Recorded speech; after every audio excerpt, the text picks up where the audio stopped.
Bonsoir à tous, bienvenue sur TV Tour Val-de-Loire. Dans l'actualité de ce 7 septembre, à la une ce soir, la France va accueillir 24 000 nouveaux réfugiés. En Indre-et-Loire, certaines communes s'attellent déjà à la tâche. Nous irons à La Riche et à Preuilly-sur-Claise. Nous entendrons également ce soir les réactions des élus qui, au-delà des clivages politiques, sont favorables à l'accueil des réfugiés. La grève au lycée Grandmont de Tours. Les personnels enseignants se mobilisent. Les 3/4 des professeurs débrayés ce matin. Ils s'inquiètent des conditions déplorables dans lesquelles se déroule la rentrée scolaire. Et puis, à fond, ma région, le slogan de François Bonneau. Le président de la région Centre-Val de Loire lance officiellement sa campagne. Il a exposé les grandes lignes de son programme.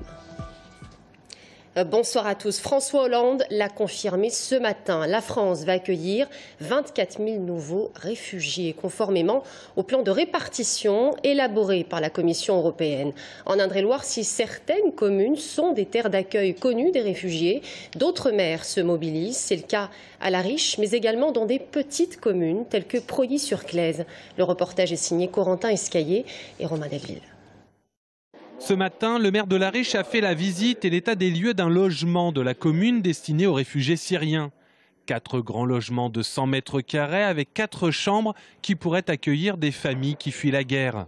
Ce ne sont pas des logements qui appartiennent au parc social, ce sont réellement aujourd'hui des logements disponibles. Et donc personne ne sera pénalisé aujourd'hui en mettant à disposition ces logements aux réfugiés.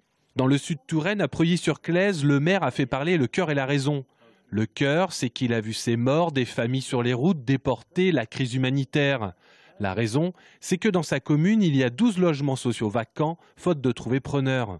Je me suis dit, mais pourquoi c'est les grandes villes, on demande tout aux villes, c'est au gouvernement, c'est tous nos dirigeants. Et nous, petits élus dans notre coin, on peut peut-être mettre la main à la pâte et aider. Pour cela, il pourra compter sur la Croix-Rouge qui gère déjà l'épicerie sociale de Preuilly. La Croix-Rouge engagée auprès des réfugiés sur tout le territoire et pas seulement aux frontières. Nous, on est toujours prêts à prendre en charge les réfugiés au niveau alimentaire, vestimentaire, ça c'est tout à fait possible. Peut-être des meubles qu'on pourrait fournir et puis peut-être l'aide aussi au niveau du langage. À Preuilly-sur-Claise, le maire soumettra au vote la délibération au conseil municipal le 17 septembre et espère que l'élan de solidarité gagnera les habitants de la commune. Et la région Centre-Val de Loire débloque une aide d'urgence en soutien aux migrants. Son président François Bonneau propose qu'une aide de 100 000 € soit apportée à la Croix-Rouge internationale pour améliorer leur situation humaine et sanitaire. Cette proposition sera faite à la prochaine commission permanente. Et on vient de le voir, la situation des réfugiés ne laisse pas les élus indifférents. Au-delà des clivages politiques, ils s'accordent à dire qu'il faut réagir et se montrent favorables à l'accueil des réfugiés. Mais ils attendent de connaître l'engagement financier de l'État. Si la France accueille 24 000 nouveaux réfugiés, l'Indre-et-Loire pourrait accueillir une quarantaine de familles dans le département. On les écoute. La protection des réfugiés migrants, c'est une obligation juridique et morale. Donc à Chambray, je souhaite que nous la remplissions pleinement. Nous souhaitons accueillir 1, 2 ou 3 familles et faire en sorte que les choses se passent au mieux. Il ne faut pas non plus, dans l'accueil de ces populations, créer des ghettos dans des ghettos. Il faut absolument imaginer l'intégration. On a beaucoup dans le département de situations un peu difficiles. Donc il faut regarder tranquillement avec l'idée de l'intégration, c'est-à-dire du positionnement individuel de chacun. Notre rôle, il est de pouvoir les accueillir. Mais non seulement de les accueillir, mais aussi d'organiser la coalition pour que dans leur pays, nous fassions des zones de sécurité qui permettent à ceux qui ne sont pas partis de rester sur place et qui permettent à ceux qui viennent aujourd'hui de retourner demain pour construire leur pays. Très grande différence entre réfugiés et migrants. Cela fait maintenant un certain nombre d'années que nous accueillons régulièrement des demandeurs d'asile. Je souhaite que si la préfecture fait le point, qu'on regarde ce que chaque commune accueille aujourd'hui. Et je pense qu'il y a des communes qui n'ont pour le moment pas d'accueil, qui devront être quand même les premières qui devront faire cet effort. Et j'ajoute que le maire de Tours, Serge Babary, se rendra ce samedi à l'invitation du ministre de l'Intérieur, Bernard Cazeneuve, qui demande dans son courrier adressé au maire de France de distinguer les migrants économiques irréguliers qui doivent être reconduits des demandeurs d'asile qui ont, eux, besoin de protection. Un incendie sur un chantier à Tours, rue Albert Thomas. Cela s'est passé il y a un peu plus d'1 heure en centre-ville. Un ouvrier a été blessé, brûlé de manière superficielle. Il a été transporté à l'hôpital Trousseau. 9 camions de sapeurs-pompiers étaient sur place. Très étroite et avec des risques de propagation comme vous le voyez de part et d'autre, à droite et à gauche, en mitoyenneté, donc on est obligé rapidement de mettre beaucoup de moyens pour éviter que ça se propage. La maison, il y aura un relogement à prévoir puisqu'elle est détruite en partie par le feu mais aussi par les fumées. Propos recueillis par Corentin Escaillé. Autre accident aujourd'hui sur la départementale 959, 2 blessés, dont un très grave. Il a dû être désincarcéré et transporté à l'hôpital par hélicoptère. C'est le bilan d'un violent choc frontal entre 2 voitures à Ambiou vers 13 h. La circulation a été coupée durant 2 bonnes heures. La grève au lycée Grandmont de Tours. Les personnels enseignants se mobilisent. Les 3/4 des professeurs débrayés ce matin. Ils s'inquiètent des conditions déplorables dans lesquelles se déroule la rentrée dans leur établissement, qui est d'ailleurs le 2e plus grand lycée de France. Il accueille 2400 élèves. Aurélie Renaud. Pas de banderole, mais des revendications. 120 professeurs sur 200 sont unanimes. Le proviseur de Grandmont doit revoir sa copie, celle des emplois du temps. J'ai un peu halluciné. Des élèves de terminale ont été oubliés sur les listes. Des élèves se retrouvent sans salle. Les 2 heures de maths en parallèle, en maths, en terminale S, ont souvent été oubliées pour quasiment tous les profs. Sur l'emploi du temps, chaque enseignant a la même salle. Et donc les 2 classes arrivent dans le couloir pour rentrer dans la même salle, c'est pas possible. D'autres professeurs parlent de 4 heures d'affilée d'une même matière dans une journée et d'options totalement inconnues à tout listing.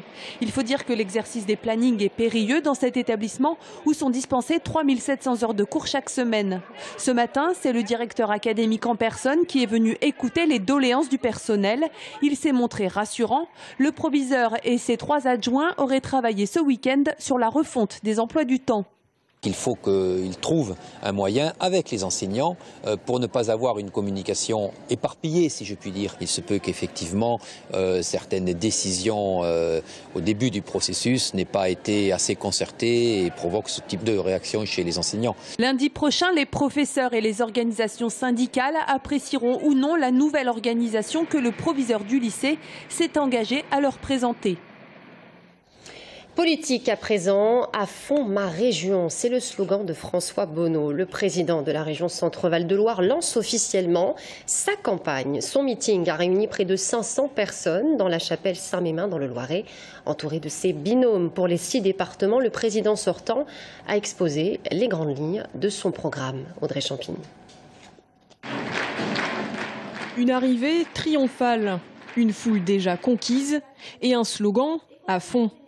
Pour sa campagne, François Bonneau semble avoir choisi la lettre A comme lettre fétiche. A comme ambitieuse, audacieuse et accueillante. C'est en tout cas comme ça que le président sortant voit la région Centre pour son nouveau mandat. Fort d'un bilan qu'il juge positif, le candidat entend aller encore plus loin et plus vite. Il faut à la fois être fort de ce que nous avons fait, mais être résolument tourné vers l'avenir, être en situation d'imaginer, de mettre en œuvre des politiques complémentaires, des réponses complémentaires qui sont articulées avec des sujets qui sont des sujets émergents. Celui du numérique en est un, celui de la robotique dans l'industrie en est un. Parmi les engagements annoncés, un pack jeune avec une tablette numérique pour chaque lycéen et apprenti en CFA, mais aussi un pass mobilité. L'emploi sera également un axe de campagne avec une prime pour le premier emploi et le soutien à 200 créateurs de start-up. Des priorités, un cap mais surtout une campagne de fond. Pour Jean-Patrick Gilles, tête de liste en Indre-et-Loire, c'est ce qui pèsera dans la balance face à l'opposition. C'est un peu le lièvre et la tortue. On voit nos opposants là, qui s'agitent, qui multiplient les communiqués rageurs, les tweets assassins. Nous, on va faire le choix d'une campagne de fond, d'une campagne de rencontre pour être en phase avec les Tourangelles et les Tourangeaux. Parce que je crois que voilà, il y a une sorte de défiance, d'interrogation par rapport aux politiques. Une chose est sûre, dans cette grande région mégalopole dont rêve François Bonneau, L'autre homme fort, c'est bien Marc Gricourt. Tête de liste dans le Loir-et-Cher et fort de son succès électoral au municipal, le maire de Blois s'annonce comme un élément clé pour contrer la droite et le centre, mais aussi le Front National. Et si la gauche réussit son exploit, il pourrait être un vice-président influent. Ma participation en tant que tête de liste en Loir-et-Cher, si elle peut contribuer à la réélection, à la victoire de la gauche et la réélection de François Bonneau, j'aurai rempli ma mission.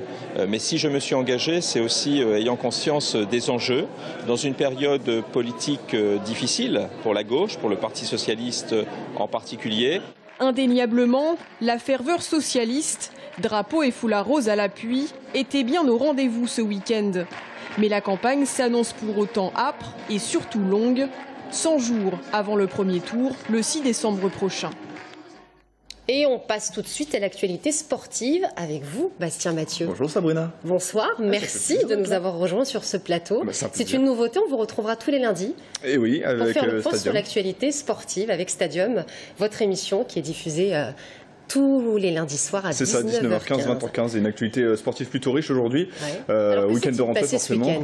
Alors énormément de choses. L'élément à retenir, c'est quand même la défaite des Remparts en hockey sur glace. Une défaite 5-3 contre Caen. Alors c'était plutôt prévisible, mais voilà, c'est toujours embêtant de commencer par une défaite qui plus à domicile. Mais voilà, c'est une défaite qu'on peut expliquer aussi par un manque. Il y a pas mal de joueurs qui étaient pas là, des problèmes de licence. Enfin voilà. Une reprise difficile. Une reprise difficile, mais comme on l'a dit, attendue. Caen était une bonne équipe. C'est une équipe qui était au niveau supérieur juste avant. Et voilà, il y a eu des problèmes de licence, ce qui est assez surprenant à ce niveau-là. Mais des joueurs qui étaient prêts, mais qui n'ont pas pu jouer parce qu'ils n'avaient pas de licence.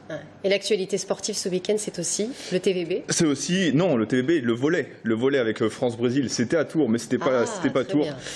France-Brésil, deux des meilleures équipes du monde, une victoire 3-2 du Brésil et surtout un match de très haut niveau. Les Tourangeaux étaient au rendez-vous, ils avaient compris que c'était du très haut niveau. Ce sont les deux meilleures équipes du monde, on peut le dire. Deux des très bonnes équipes. Alors il y a d'autres équipes, mais on va dire que sur les 5 meilleures équipes, elles en font partie. La France a gagné la Ligue mondiale cet été, le Brésil a été champion du monde. Donc voilà, Grenon le savait, Tours le savait, Grenon était plein à craquer. Et du coup, voilà, Tours est une ville de volley, ça fait plaisir. Merci beaucoup Bastien Mathieu. Donc tout cela avec plus de détails évidemment dans votre émission Stadium. Avec Bernard Coupès comme invité, on va parler aussi du marathon, des 10 et 20 km de Tours. Et voilà, tout ce qu'il faut savoir là-dessus. Et donc Stadium, c'est ce soir sur TV Tour Val-de-Loire à 19h15, c'est juste après le journal. Merci beaucoup. Mais de rien. 250 000 visiteurs pour la braderie de Tours. Au total, 14 km de bonnes affaires dans les rues de la ville hier. Une nouvelle édition qui étend le périmètre de la braderie cette année. On écoute les amateurs de bonnes affaires. 3 chemises pour 39 €, c'était intéressant, mais après je m'y attendais pas forcément à venir ce matin, et puis je suis passé, donc c'était l'occasion de faire une bonne affaire, c'est sûr. On n'a pas du tout le même comportement qu'on peut avoir en magasin, c'est vraiment le côté un peu festif, on est content de se retrouver en fait pour cet événement, voilà, les gens sont décontractés, on n'est pas du tout dans la même ambiance, quoi.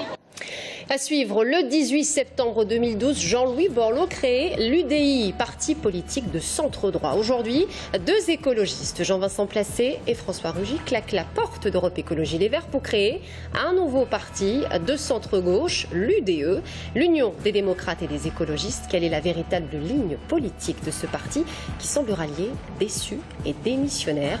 On en parle avec Dominique Lemoine, chef de file du Front démocrate en Indre-et-Loire.